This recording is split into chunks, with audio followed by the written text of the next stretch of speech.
In a peaceful forest, there lived a fast hare named Remy and a slow tortoise named Tessa. Remy often prides himself on his speed, while Tessa believes that patience is the key to victory. One morning, Remy and Tessa decided to organize a race to see who would win. Encouraged by deer and horse friends, Remy confidently entered the race, while Tessa moved slowly as usual. Starting the race, Remy quickly moved away from Tessa.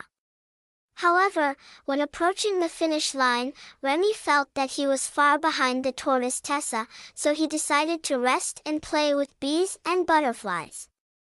Meanwhile, Tessa continued to move persistently. When it was past noon, Remy was surprised to realize that Tessa had passed him and was approaching the finish line. Remy hurriedly returned to the race. But it was too late. Tessa was close to the finish line. The race ended. Tessa won to everyone's surprise. In the end, Remy understood that it was not speed but perseverance that was the key to victory.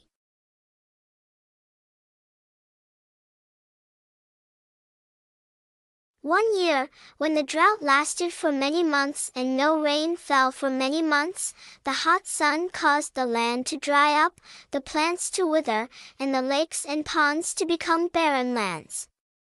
The lives of all species faced the risk of dying of thirst, like a crowd standing before the sword of death. In that difficult situation, there was a crow perched on a dry branch, resting. The crow is hungry and thirsty and wants to find water to keep itself alive. Suddenly, it discovered a water bottle on the ground.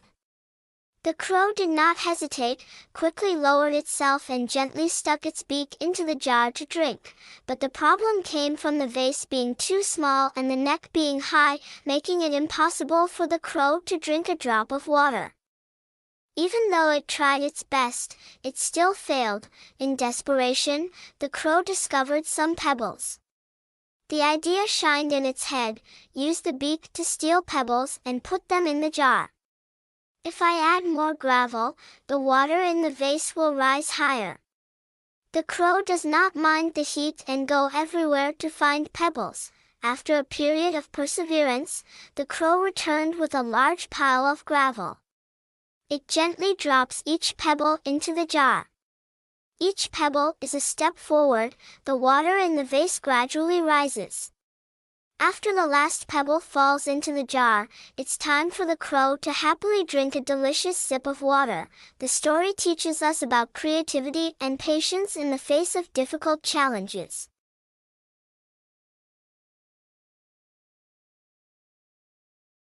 Once upon a time, in a quaint village nestled between rolling hills, there lived a shepherd boy named Peter. His days were filled with the peaceful task of tending to a flock of sheep.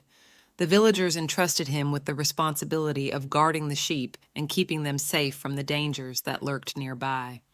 As days passed, Peter found himself yearning for a bit of excitement. The routine of tending to the flock became monotonous, and a mischievous idea crossed his mind.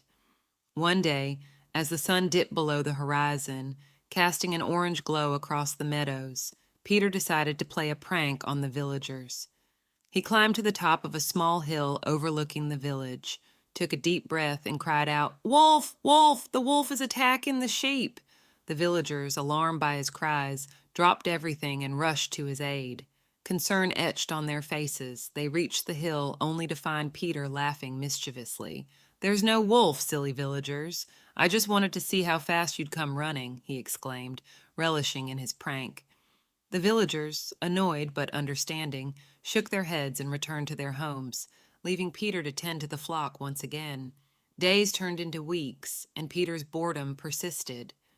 One afternoon, while the villagers were busy with their chores, a genuine cry for help echoed through the valley. "Wolf! Wolf! The wolf is here for real!" This time, fear gripped the hearts of the villagers. They hesitated, remembering Peter's previous prank. Doubt crept in, and some chose not to respond, thinking it was another trick. But alas, the wolf was real. It had come to prey on the defenseless sheep. Peter, realizing the dire situation, frantically tried to protect the flock, but it was too late. The wolf scattered the sheep, causing chaos in the meadow. The villagers, regretful for not heeding the warning, rushed to help Peter. However, the damage was done. The lesson learned was clear. Dishonesty and pranks could lead to dire consequences, and trust, once broken, was not easily mended. From that day on, the villagers and Peter understood the importance of honesty and the consequences of playing with the truth.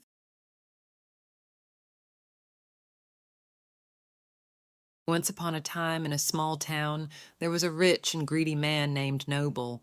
Noble really likes gold and strange precious things. However, contrary to his greed, he loves his only daughter more than gold and silver.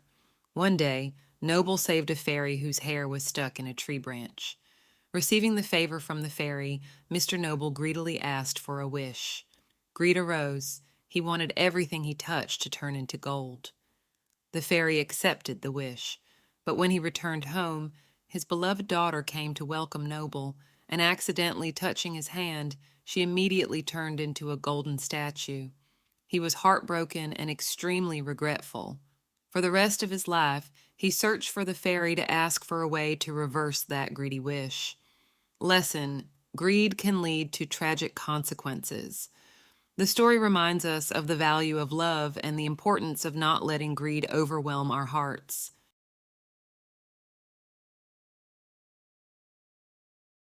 In a vibrant forest, there lived a clever fox named Felix. One day, a captivating aroma led him to a vineyard where a bunch of plump, juicy grapes hung from a vine. Eager to taste the sweet treasure, Felix leaped, but the grapes remained just out of reach. Undeterred, he eyed a nearby crate and, with cunning determination, dragged it beneath the grapes. Climbing onto the crate, Felix stretched and jumped, attempting to grasp the luscious bunch. Despite his efforts, the tantalizing grapes eluded him. Frustration set in, but instead of giving up, Felix huffed, "Those grapes are probably sour anyway." With a sly grin, he trotted away, leaving the grapes behind. The story of Felix and the grapes teaches us that sometimes, when faced with challenges, we rationalize our unattained goals. The clever fox continued his journey through the enchanting forest, always seeking new adventures and treats, with the memory of the elusive grapes lingering in the background.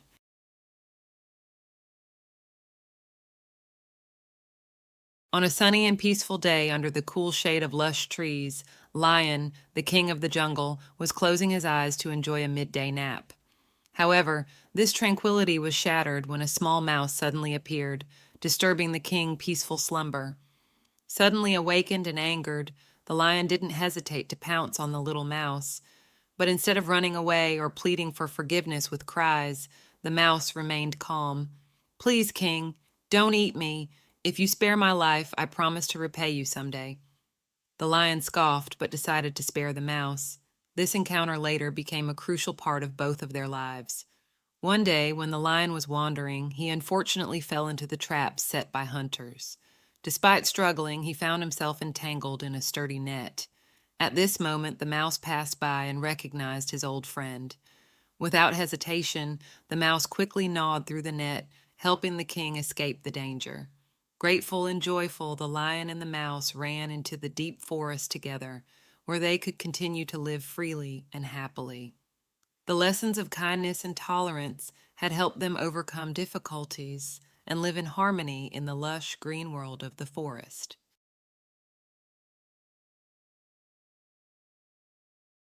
In that forest, Fox and Stork lived near each other's house. One day, the fox decided to invite the stork to his house for dinner. The stork happily accepted the invitation, and the next day, the stork came to Fox's house as scheduled. When the stork knocked on the door with his long beak, the fox opened the door and welcomed the stork. The two sat down at the dining table, and the stork felt excited when he saw a plate of delicious soup in front of him. However, the stork's joy did not last long. With its long beak, the stork could not eat the soup in the plate that the fox had prepared. On the contrary, the fox was enjoying the delicious dinner he had prepared. The stork could only watch and feel regretful. At the end of the meal, the stork's food plate was still intact. With an empty stomach, the stork sadly left the fox's house and decided to teach the fox a lesson. A few days later, the stork invited the fox to his house for a meal. The stork prepared an equally delicious soup, but poured it into a tall, narrow-mouthed jar. The stork held the jar in front of the fox and said, "Enjoy your meal, fox." The fox felt uncomfortable and inconvenient when he could only lick the mouth of the jar. In the end, Fox had to leave hungry, and at this moment, Fox realized his selfishness the day before. Lesson: don't live selfishly. Always be considerate of others and treat them as you would like to be treated.